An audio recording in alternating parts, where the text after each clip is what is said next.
안녕하세요. 공주시 노인종합복지관 캘리그라피 강사 김향은입니다. 이번 시간은 세 번째 시간이죠. 문장 쓰기 한번 해보도록 하겠습니다. 이번엔 구도를 한번 잡아볼게요. 자, 어떤 글씨를 쓸 거냐면 그대 마음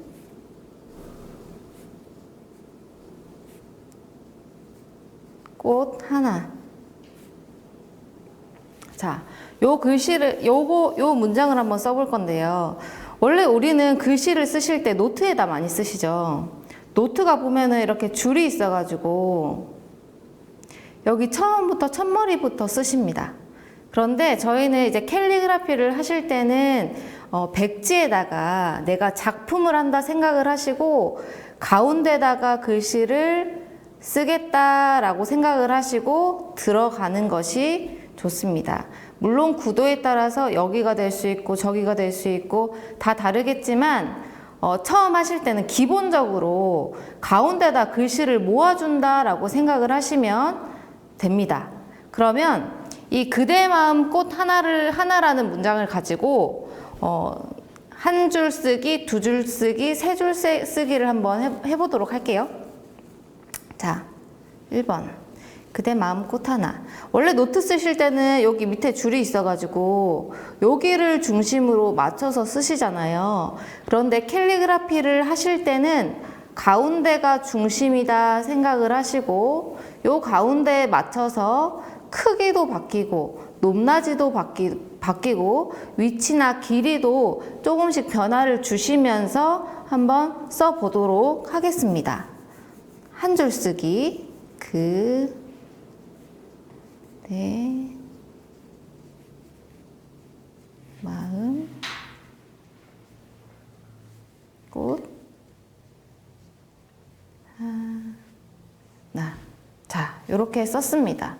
어때요? 보시니까 다 좀 이게 다르죠? 크기가, 길이랑 이런 것들이 좀 다르게 쓰시면 됩니다. 가운데를 중심으로 굵기도 조금씩 바꿔주시면서. 두 번째는 두 줄 쓰기 한번 해볼게요. 두 줄 쓰기. 그러면 어디서 끊냐면 이렇게 끊는 게 좋겠죠? 그대 마음. 자, 했어요. 그러면 꽃 하나를 밑에다 써야 되는데 어디로 들어가면 좋을까요? 자, 보시면 여기 공간이 남아있죠. 이 공간을 채워준다 생각하시고 꽃 하나 요렇게 쓰시면 되는 것입니다.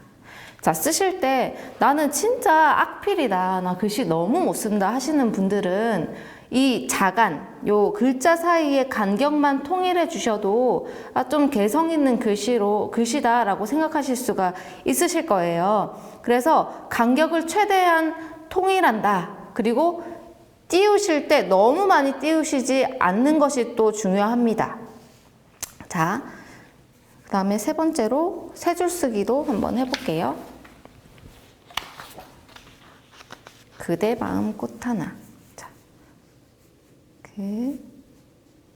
됐어요. 그러면 여기 또 공간이 있죠. 그럼 여기다가 마음 썼습니다. 그럼 또 여기 공간이 생기죠. 꽃 하나. 자, 이런 식으로 완성이 되는 겁니다. 이렇게 구도를 맞춰 주시는데 이거는 제가 좀 위에 쓴 거예요.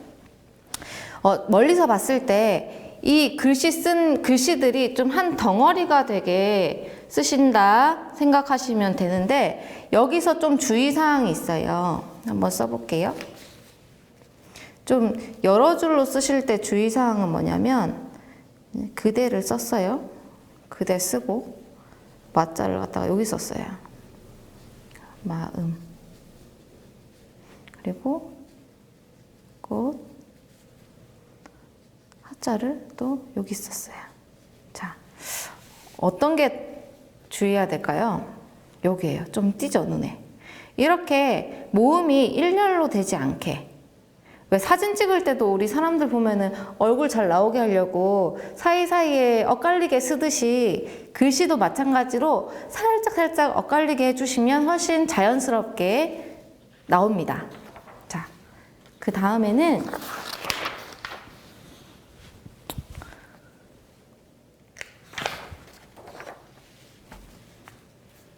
오늘은 당신이 꽃이다.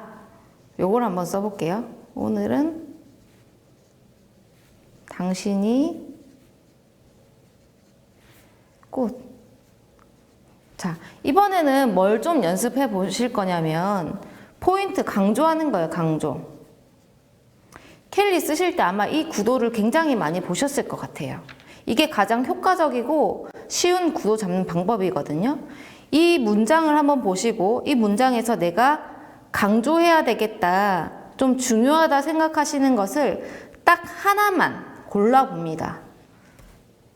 꽃을 많이 하겠죠. 그런데 만약에 뭐 당신, 오늘도 해도 돼요. 근데 처음이나 끝에 있는 단어를 선택하시는 게 좀 쉽습니다. 구도 잡기가.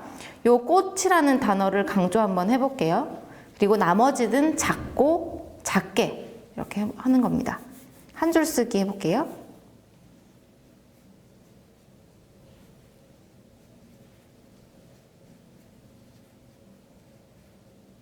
해놓고 꽃은 뭐 해가지고 꽃 이런 식으로 이렇게 되면은 처음에 딱 눈에 봤을 때 꽃이라는 게 눈에 띄잖아요. 눈에 띄면서 이게 여백도 살고 글씨도 살고 이런 효과를 줄 수 있게 됩니다. 두 번째로 또 똑같은 걸 써볼게요. 두 줄로 한번 써볼게요.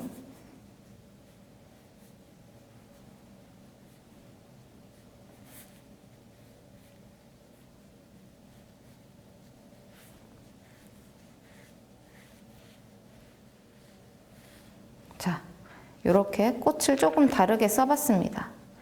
그리고 세 줄로도 꽃만 내려가면 되겠죠. 이렇게 해볼게요.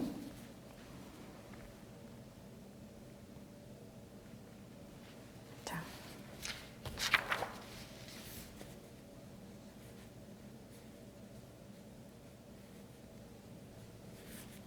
이건 조금 이건 좀 크게 쓰긴 했는데 더 크게 쓰면 되겠죠. 이렇게.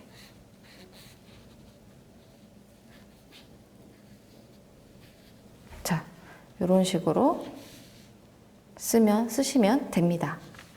자, 이번에는 이렇게 글씨를 써봤으면 꽃도 진짜 많이 그리거든요. 아주 쉬운 꽃 그리기를 한번 해볼게요.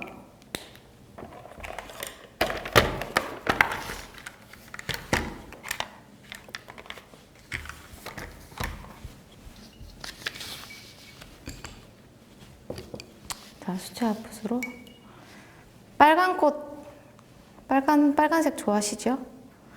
자, 빨간색 물감을 녹여줍니다. 좋아하시는 색깔을 한번 녹여보세요. 이렇게 문질문질 해가지고 자, 동그라미를 5개 한번 그려볼게요. 여러 개 그리셔도 되는데 기본으로 한번 하나, 둘, 셋, 넷, 다섯. 가운데를 중심으로 5개를 그렸어요. 이렇게만 해도 꽃이 됩니다.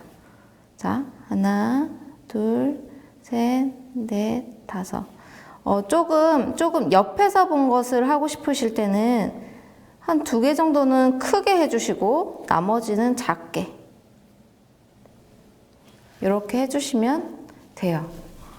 자, 이것만 또 끝내면 또 좀 그러니까 수술도 노랗게 알록달록하게 한번 해볼게요.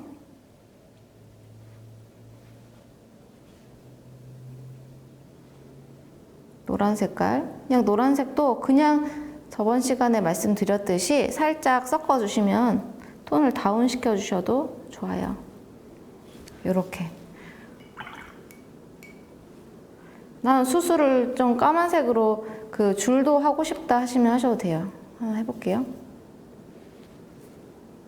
줄을 하실 땐 이렇게 하시고 위에 노란색 찍어주시면 됩니다. 자, 이번에는 초록색으로 이파리 한번 그려볼게요. 연두 색깔. 그냥 연두색만 쓰지 마시고 살짝 갈색을 좀 섞어가지고. 짠. 줄. 그리고 이파리. 하나, 둘. 하나, 둘. 자, 입 모양은 물론 여러 가지가 있겠지만 기본으로 연습해 주시면 좋은 게 이런 모양이다 생각하시고 한 번, 두 번 터치를 끝낸다. 이렇게 요거를 한번 연습을 해보시면 좋을 것 같아요.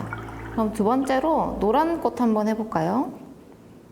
꽃이 여러 가지가 있겠죠.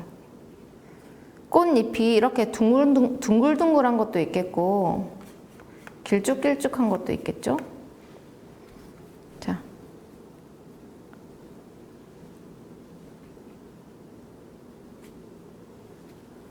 길쭉길쭉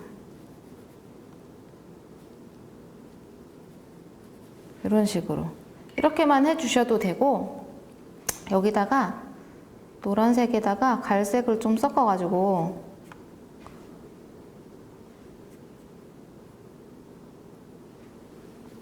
수술도 그려주시고 여기 테두리도 한번 그려볼게요. 어떤 느낌이 나는지. 너무 물이 없다. 물을 좀 적당히 해주셔야 돼요. 너무 많으면 이게 번지고요. 그렇진 않게. 너무 다 긋지 않아도 돼요.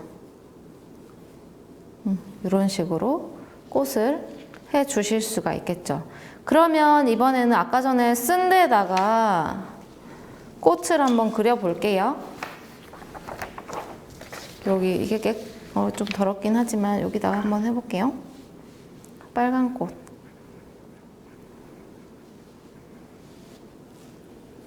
여기저기 그냥 하나 그려줄게요.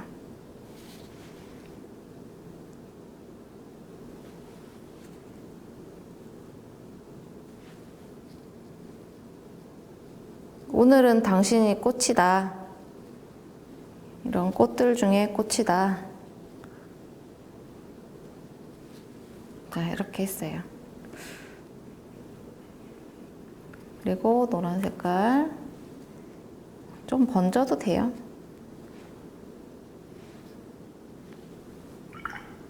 초록색도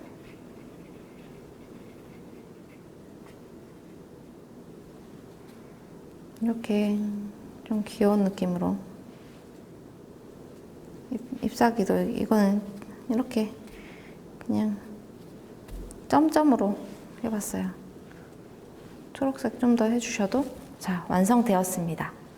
이런 식으로 이제 다음 시간부터는 이런 문장을 가지고 엽서에다가 하나씩 만들어 볼게요. 봄, 여름, 가을, 겨울이라는 주제를 가지고 1시간씩 한번 해보도록 하겠습니다. 이상입니다. 감사합니다.